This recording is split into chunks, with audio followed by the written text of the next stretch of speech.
अस्सलाम वालेकुम। सिर्फ ये 2 स्टॉक्स मैं कहता हूँ, अगर आप लोग सिर्फ़ इन 2 कंपनीज़ के स्टॉक्स में ही ट्रेडिंग कर लेते हैं या वरना फिर लॉन्ग टर्म के लिए इन्वेस्टमेंट कर लेते हैं ना, तो आप लोगों को ज़बरदस्त प्रॉफ़िट्स हो जाएँगे। इसलिए कि देखिए FTSE 100 तो अब तेज़ी से बढ़ रहा है, यानी कि अब तो इंडेक्स ने ऑल टाइम हाईज़ पे जाके आप लोगों को मौका पूरा दिया है कि आप मज़बूत कंपनीज़ के स्टॉक्स में ना ट्रेडिंग करें या वरना फिर बाइंग सेलिंग करते रहें, यानी कि लो पे बाय करा और हाई पे सेल करा, प्रॉफिट टेकिंग करी हाई साइड पे। तो मार्केट तो आप लोगों को मौका पूरा दे रही है, लेकिन ये 2 कंपनीज़ के स्टॉक्स है ना, मैं कहता हूँ अभी तक तो आप लोगों को किसी ने भी यानी इन 2 कंपनीज़ के स्टॉक्स की ना बाय कॉल दी नहीं है। मैं आप लोगों को तभी अपनी इस वीडियो में ना इन दोनों कंपनीज़ के स्टॉक्स के टेक्निकल एनालिसिस दिखाते हुए ना आप लोगों को बाय कॉल दे रहा हूँ। तो इस वीडियो को ना लाइक कर दिएगा, लाइक पे क्लिक कर देंगे तो फिर आप लोगों तक नेक्स्ट वीडियो फ़ौरन पहुँचेगी और न्यू ऑडियंस जो ये वीडियो वॉच कर रहे हैं ना, वो इस चैनल को लाज़मी सब्सक्राइब कर लें ताकि फिर आप लोगों को भी इस तरह की बेहतर वीडियोज़ बर वक़्त मिलती रहें। तो फर्स्ट कंपनी की बात कर लेता हूँ, तो ये भी ज़बरदस्त ग्रुप की कंपनी है। एंग्रो ग्रुप से इस कंपनी का ताल्लुक है। इसका नेम है EPCL Engro polymers and chemicals. तो इस कंपनी के स्टॉक का ना मेरा आप लोग को बताने का मकसद ही है, देखें जिस तरह से इंटरेस्ट रेट हाई पे गया ना और डॉलर की जो कीमत है वो इतना ज़्यादा तेज़ी से बढ़ी, तो इस कंपनी की ना अर्निंग्स कम हो गई। वैसे कंपनी में कोई ऐसी खराबी नहीं, जिस तरह से ये अपना बिजनेस ग्रो कर रही है ना, तो मैं कहता हूँ इस कंपनी का शेयर ये जो अभी 44 रुपये के रेट पे लास्ट डे ट्रेडिंग करता रहा है ना, तो ये अभी आप लोगों को डिप पे मिल ही इसीलिए रहा है क्योंकि अभी तो इसमें ना बायर्स यानी कि एंटर हुए नहीं है, क्योंकि जब तक बायर स्टॉक में एंटर नहीं होता ना तब तक वो शेयर बढ़ता नहीं है, क्योंकि बायर्स ही होते हैं जो स्टॉक में ट्रेडिंग करके या वरना भी लॉन्ग टर्म इन्वेस्टर्स एंट्री मारते हैं और लो पे डिप पे ना इन्वेस्टमेंट करते हैं, तो फिर ना वो शेयर आप लोगों को तेईस से ना ऊपर निकलता हुआ दिखाई देता है। तो ईपीसीएल का ना मैं आप लोगों को देखें अभी करंटली बता रहा है इसी क्यों, क्योंकि जो ईपीसीएल का रेजिस्टेंस बना हुआ है ना 50 से लेके ना 52 रुपए का, तो एक मजबूत रेजिस्टेंस है। इस रेजिस्टेंस एरिया पे जाके ना ये ट्रेडिंग कर नहीं पा रहा है, यानी कि 50 रुपये से ना ऊपर पे ये ट्रेडिंग कर नहीं पा रहा विद वॉल्यूम्स। तो ये जैसे ही 50 से ऊपर पे ट्रेडिंग करेगा ना, तो फिर ये यहाँ से मजीद तेजी से ना आप लोगों को ऊपर निकलता हुआ दिखाई देगा। फिर पॉसिबिलिटी है कि ये स्टॉक ना आप लोगों के हाथ ना आए, इसलिए कि 50 के बाद तो इसमें ज़बरदस्त काम होगा। तो इससे पहले पहले यानी कि 50 रुपये से नीचे या आप लोगों को जब तक इन रेटों पे मिलता है ना, क्योंकि इसके 38, 40, 45 रुपए के ये इसके रेट से, तो यहाँ आप लोग बिल्कुल इसको एकोमुलेट करते हैं। बस ये जैसे ही 50 रुपए के लेवल पर ट्रेडिंग करें ना विद वॉल्यूम्स, तो फिर ये तेजी से निकलेगा। जो फर्स्ट टारगेट इसका बन जाएगा ना ईपीसीएल का, वो इसका बनेगा 60 से लेके 62 का। क्योंकि देखिए अगर मैं पिछली स्ट्रीज की बात कर लेता हूँ ना, तो इसने बहुत ही डिप से यानी कि ट्रेडिंग करके तेजी से बढ़ना है स्टार्ट में। इस तरह से मार्जिन इसके बढ़े हैं और इसको प्रॉफिट मार्जिन इतने ज़्यादा बढ़ जाने की वजह से इसकी अर्निंग्स डबल से भी ऊपर निकल गई। तभी तो फिर ये स्टॉक ने 85-90 रुपये का हाई लगाया 2021-22 ईयर्स की बात कर रहा हूँ। तेईस से इसमें बुल रन रहा और ज़्यादातर लोगों ने पैसे इसमें अच्छे कमाए क्योंकि बायर्स ना एंटर थे, लेकिन अभी दोबारा बायर्स ना एंटर होने की तरफ जा रहे हैं। तो ये स्टॉक ना आप लोगों को स्लो स्लो बढ़ के ऊपर की तरफ जाता हुआ दिखाई दे रहा है, क्योंकि इसने 38.5 रुपये का ना लो मारा था। 40 रुपये से इस स्टॉक ने ट्रेडिंग करना स्टार्ट करी विद वॉल्यूम्स, और 40 रुपये के बाद फिर इसने एक बार 50-52 का जो है वो इसने हाई लगाया, लेकिन फिर इसने ना रेजिस्टेंस का सामना हुआ, फिर ये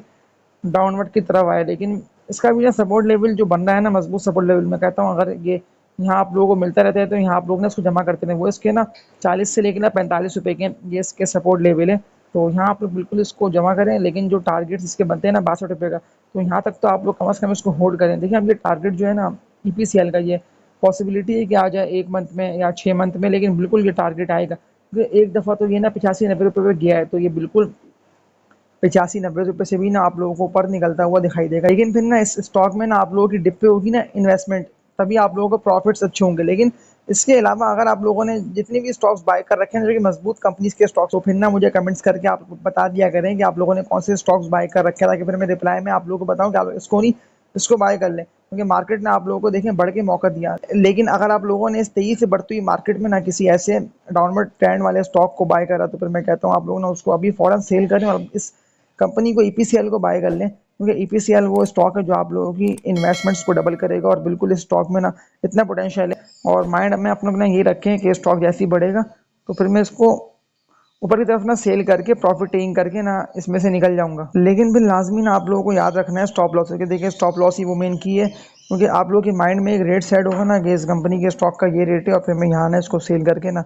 इससे निकल जाऊंगा, तो तभी ना आप लोगों के फिर प्रॉफिट्स ना अच्छे होंगे स्टॉक्स में। क्योंकि देखिए स्टॉप लॉस लगाना बहुत ज़रूरी है। अगर आप लोगों ने किसी ट्रेडिंग वाली कंपनीज के स्टॉक्स को बाय कर रखा, तो फिर ट्रेडिंग वाली कंपनीज के स्टॉक्स जैसे ही जाए ना प्रॉफिट्स में, तो फिर लाजमी ना आप लोग प्रॉफिट को रियलाइज करें, यानी कि प्रॉफिट टेकिंग करके ट्रेडिंग वाले स्टॉक्स को सेल करें और मजबूत कंपनीज के स्टॉक्स में ना आप लोग शिफ्ट कर लें अपनी इन्वेस्टमेंट्स को। क्योंकि देखिए अब तो इंडेक्स को ना और मजीद बढ़ना है, यानी कि इंडेक्स बिल्कुल ऊपर जाएगा। 80 का लेवल भी इंडेक्स ब्रेक करेगा, इससे भी ऊपर निकलेगा। 85 का लेवल ना ये भी ब्रेक करेगा इंडेक्स। तो लॉन्ग टर्म के लिए तो इंडेक्स बुलिश ही, लेकिन जो मैंने आप लोगों को बताए थे ना मजबूत लेवल्स के AC 100 के, वो देखिए बनते हैं 70 से लेके ना 72। आप लोग अपने माइंड में ये रखिए, अगर इंडेक्स गिरता है ना और 23 से रिवर्सल हो तो इंडेक्स ना मे भी पॉसिबल कि यहाँ तक आ जाए, जो इसके बनते हैं 72 से लेके ना 73 की रेट, यानी कि 70 से ऊपर ऊपर जब तक है तब तक ना आप लोग मजबूत कंपनीज के स्टॉक्स में एंट्री मारते रहें। लेकिन डिप पे आप लोग लाजमी जमा करें स्टॉक्स को। तो इसके अलावा एक और कंपनी की बात कर लेता हूँ ना, तो इसका नेम है Honda cars limited, H car इसका कोड है। तो ज़्यादातर लोगों के सवाल तो कमेंट सेक्शन में आए हुए थे कि इसका आप बता दें, आपने इसकी बाय कॉल दी हुई थी अच्छे खासे लो रेट पे, और अब तो ये ना अच्छा खासा यानी कि हाई पे पहुंच गया। तो हम यानी कि क्या करें, प्रॉफिटिंग कर लें यानी, देखिए आप लोगों ने इसको अभी भी होल्ड कर लें। अभी तो 312 के रेट पे ना ये ट्रेडिंग कर रहा है। और वॉल्यूम्स की बात कर लेता हूँ ना होंडा कार में, जो वॉल्यूम्स बने हैं वो लास्ट डे की ट्रेडिंग में तो इसमें ना 12 लाख से शेयर्स का काम भी हो गया है होंडा कार में। अभी होंडा कार के ना मजबूत लेवल की बात कर लेता हूँ, क्योंकि इसके मजबूत सपोर्ट लेवल्स हैं। यहाँ से ये 23 है ना रिवर्स हुआ और ये ऊपर की तरफ गया है, वो इसके 230 से लेके ना 240 रुपये तक के हैं, ये इसके मजबूत लेवल्स है। लेकिन जो रेजिस्टेंस एरिया इसका बना हुआ है ना होंडा कार का, यानी कि इस रेजिस्टेंस एरिया पे जाके बार बार ये ना हिट कर रहा है और इसको ये ना अब तक ब्रेक कर नहीं पा रहा। वो इसका बना हुआ है तो 340 रुपये का ये इसका रेट है। ये दोबारा यहाँ पे जा रहा है, यानी कि 340 पे जब ये स्टॉक आप लोगों को दिखाई दे तो यहाँ पे आप लाजमी ना प्रॉफिटिंग करे। लेकिन जैसे ही ये 342 से ऊपर निकलने की करे ना, और जैसे ही 350 से ये ऊपर हो, यानी कि और ज़्यादा हो जाए बुलिश विद वॉल्यूम्स। तो देखिए आप लोगों को याद रखना है कि वॉल्यूम्स जिस स्टॉक में बने ना, देखिए दो तरह के होते हैं वॉल्यूम्स, एक होते हैं बाइंग के और दूसरे होते हैं सेलिंग के। लेकिन बाइंग के वॉल्यूम्स होंगे ना तो वही शेयर आप लोगों को 23 से यानी कि ऊपर निकलता हुआ दिखाई देगा। तो फिर आप ना बाइंग के वॉल्यूम्स को देखते हुए इस कंपनी के स्टॉक में एंट्री मारिएगा। लेकिन अभी ये तो नीचे की तरफ आ रहे हैं, लेकिन ये नीचे की तरफ आते हुए ना जैसी ऑटो सेक्टर में कोई भी ऐसी न्यूज़ें लगती है ना आके, तो फिर बिल्कुल ना आप लोग इस कंपनी के स्टॉक में एंट्री मान लिएगा होंडा कार में। देखिए जो टारगेट्स इसके बनते हैं ना होंडा कार के, अगर ये 350 के रेजिस्टेंस को ब्रेक करके इससे ऊपर निकलते हुए मुझे बिल्कुल टेक्निकली देख के लग रहा है ये मजबूत है। मैंने तभी तो आप लोगों को इसकी डिप पे बाय कॉल दी थी। मेरी पिछली वीडियोस को लाजमी ना आप लोग सर्च करके देखें। अगर मेरी वीडियोस आप लोगों तक नहीं पहुंचती हैं तो ये जो कीवर्ड आप लोगों के सामने स्क्रीन पे लिखा हुआ आ रहा है ना, PSX विद साकिब, तो ये कीवर्ड लिखकर आप लोग ना यूट्यूब पे मेरी वीडियोस को वॉच कर लिया करें। क्योंकि जो मजबूत लेवल इसका बना हुआ है ना होंडा कार का, जहाँ से मैंने आप लोगों को इसकी बाय कॉल दी और फिर ये 23 यानी कि रिवर्स हुआ, वो इसका बना हुआ है 220 से लेके ना 230 का, ये यहाँ से 23 ही रिवर्स हुआ है। तो ये अगर यहाँ पे आए तो यहाँ आप लोग मजीद इसकी बाइंग करिएगा। लेकिन अभी तो देख के ना लग नहीं रहा है कि ये यहाँ तक आएगा 220 230 तक, क्योंकि बायर्स ने इसमें एंटर है। बस ये जैसे ही इस रेजिस्टेंस को ब्रेक करता है तो ये ऊपर निकलेगा। जो टारगेट इसका बनता है ना होंडा कार का, वो इसका बनता है 410 से लेके ना 420 का। और ये आप लोगों को इसी ईयर देखे दिखने में आएगा। अगर आप लोगों ने मेरी पिछली वीडियोस को देखते हुए इस कंपनी के स्टॉक को होंडा कार को यहाँ बाय करा, जो इसके 180 190 रुपये के रेट थे, मैंने आप लोगों को कंटिन्यूसली कहा था कि आप लोग इसको बाय कर लें, ये आप लोगों को दे आएगा प्रॉफिट अच्छा। क्योंकि मुझे बिल्कुल टेक्निकल्स को देखते हुए ये लग रहा था कि स्टॉक ना बढ़ेगा, क्योंकि डिप से ना इस स्टॉक ने बढ़ना स्टार्ट करा था। जो इसके डिप के रेट थे 85-90 रुपये के, तो तब से ये बढ़ना शुरू हुआ था। लेकिन मैंने आप लोगों को ने इसकी बाय कॉल 180 190 के रेट पे दी थी, इसीलिए तो ये 100 रुपये ना उस टाइम बढ़ चुका था। और 100 रुपये से भी अगर देखा जाए तो 200 300, तो ये यानी कि अभी भी 300 रुपये तक बढ़ चुका है। तो बिल्कुल अभी भी अगर किरण रेटों पे आप लोग इसको बाय कर लेते ना, देखिए लॉन्ग टर्म का माइंड रखते हुए ना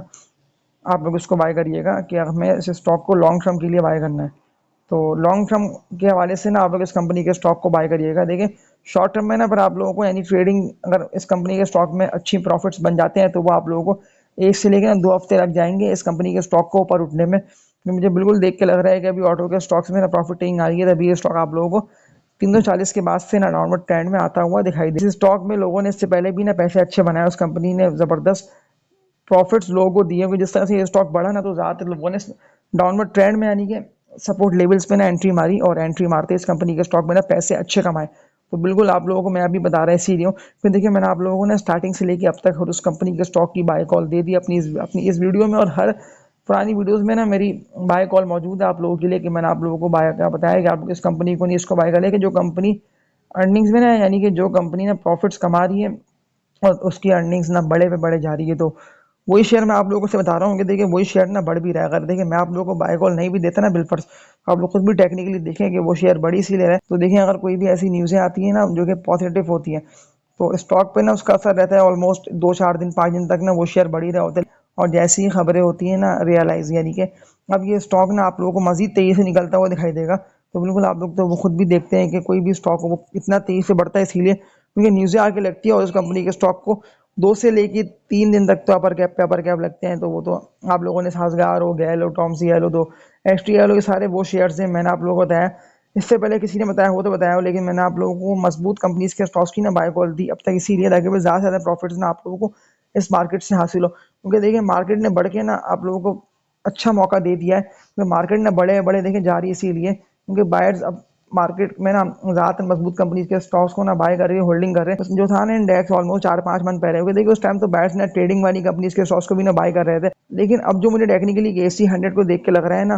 तो ज़्यादातर बायर्स ने ना मजबूत कंपनीज के शेयर्स जैसे देखें ईफर्ट हो गया या एंग्रो हो गया या यूबीएल वगैरह बीडब्ल्यूसीएल, तो ये सारे ना मजबूत कंपनीज है। पावर में हब पावर हो गया, तो मुझे बिल्कुल देख के लग रहा है कि ज़्यादातर बायर्स ने इस तरह के शेयर्स अब बाय इसीलिए करे क्योंकि देखिए अगर इंडेक्स 23 से गिरता भी है ना, कोई भी ऐसी न्यूज़ आके लगती है इंडेक्स के पॉइंट 23 से यानी कि लूज होते हैं, फिर सपोर्ट लेवल ना इंडेक्स का कोई नहीं बन पाता। तो इस तरह के अगर शेयर्स आप लोगों ने बाय कर रखे होंगे ना, जो कि ईफर्ट है या जो मैंने आप लोगों को बताया ना, ये सारे नेम्स है, तो ये शेयर्स आप लोगों को भले इंडेक्स 40 पे हो या इंडेक्स 1.5 लाख पर हो, 1 लाख पर हो,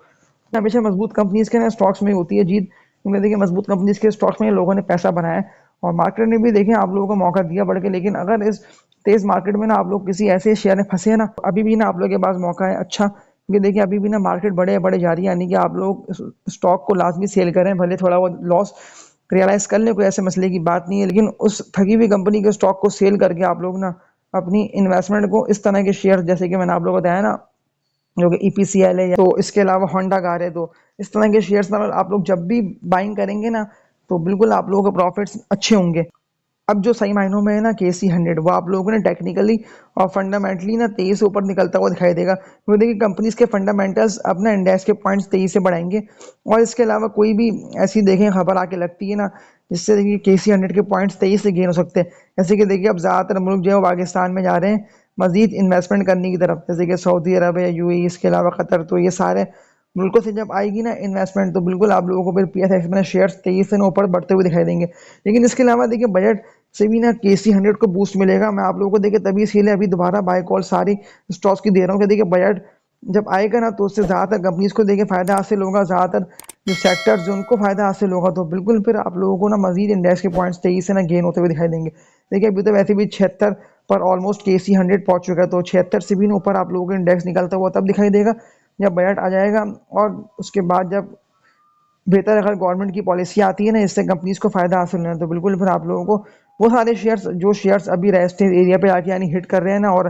रेजिस्टेंस एरिया को ना ब्रेक करके उससे ऊपर निकल नहीं पाए, क्योंकि देखिए इंडेक्स के भी रेजिस्टेंस बन जाते हैं, लेकिन इंडेक्स ना फिर विद वॉल्यूम्स उन रेजिस्टेंस को ना ब्रेक करके ना उससे ऊपर निकलता है। आप लोगों ने इस दफे की तेजी में जो कि 35-40 हज़ार पॉइंट्स की तेजी है, वो तेज बुल रन है, मतलब ऐसा नहीं है कि इंडेक्स 5 मंथ बढ़ा फिर इंडेक्स गिरना शुरू हो गया, फिर इंडेक्स 2 मंथ बढ़ा फिर इंडेक्स गिरना शुरू हो गया, तो ये तेज बुल रन है। और इस तेज बुल रन में ना ज्यादातर वही लोग पैसा बना रहे हैं, और अब तक देखिए कि वही लोग कमा रहे हैं जिन्हें आने के पता है कि डिप पे स्टॉक को बाय करो और हाई पे सेल। लेकिन देखिए ऐसा होता है ना, अगर स्टॉक नहीं बढ़ता, क्योंकि देखिए ज्यादातर लोग हैं ना कमेंट्स में सवाल तो ये आते हैं कि यार आपने शेयर का बताया और ये शेयर ना बढ़े। देखिए मैं आप लोगों को शेयर्स की ना बाय कॉस्ट टेक्निकल्स को देखते हुए दे रहा होता हूँ, और कंपनी के फंडामेंटल्स भी यानी देख लेता हूँ कि कंपनी फंडामेंटली कैसी है और कंपनी की परफॉर्मेंस यानी कि कैसी रही पिछली हिस्ट्री में, और फिर मैं आप लोगों को पिछली हिस्ट्री देखने के बाद कंपनी के टेक्निकल्स देखने के बाद ना बाय कॉल देता हूँ। तो फिर इन दी एंड आप लोगों के हाथ में है कि आप लोग कौन से स्टॉक्स को बाय करें और कौन से स्टॉक्स को आप लोगों को सेल करना है। लेकिन मैं यही बोलता हूँ जल्दबाजी में ना कभी भी किसी शेयर को सेल मत करा करें। हाँ आप लोग ये करा करें कि अगर आप लोग को थोड़ा बहुत भी यानी कि प्रॉफिट्स स्टॉक में हो रहा हो ना, और वो शेयर यानी कि बढ़ रहा हो, तो फिर आप लोग नीचे का लगा लें स्टॉप लॉस, क्योंकि देखिए या वरना फिर अपने माइंड में एक रेट सेट कर लें कि इस कंपनी के स्टॉक का ये रेट है, भले ना लगाए स्टॉप लॉस, क्योंकि देखिए स्टॉप लॉस तो खैर डायरेक्टली आपका हिट करके आपका जो लगा हुआ होगा ना सौदा, तो वो आप लोगों के यानी कि रियलाइज हो जाएगा, अगर प्रॉफिट में हो या लॉस में हो, अगर शेयर बढ़ता है गिरता है तो। लेकिन फिर आप लोग ना अपने माइंड में एक रेट सेट करके स्क्रीन को देखते हुए, जैसे ही आप लोगों का शेयर जाए ना पॉजिटिव में, अगर आप लोगों ने ट्रेडिंग के लिए बाय कर रखा है, तो बिल्कुल फिर आप लोग ना उसको सेल करके भले किसी दूसरी कंपनी दूसरी मजबूत शेयर को बाय कर ले, क्योंकि देखिए अब आप लोगों ने कल से इंडेक्स ना 23 से ऊपर निकलता हुआ दिखाई देगा। तो मैंने आप लोगों को जो स्टॉक बताया है, तो इन्हीं स्टॉक्स में आप लोग ट्रेडिंग करके या वरना फिर लॉन्ग टर्म के लिए इन्वेस्टमेंट करके ना पैसे अच्छे कमा सकते हैं। तो ये था केसी 100 का और इन दोनों कंपनीज के स्टॉक्स का टेक्निकल एनालिसिस।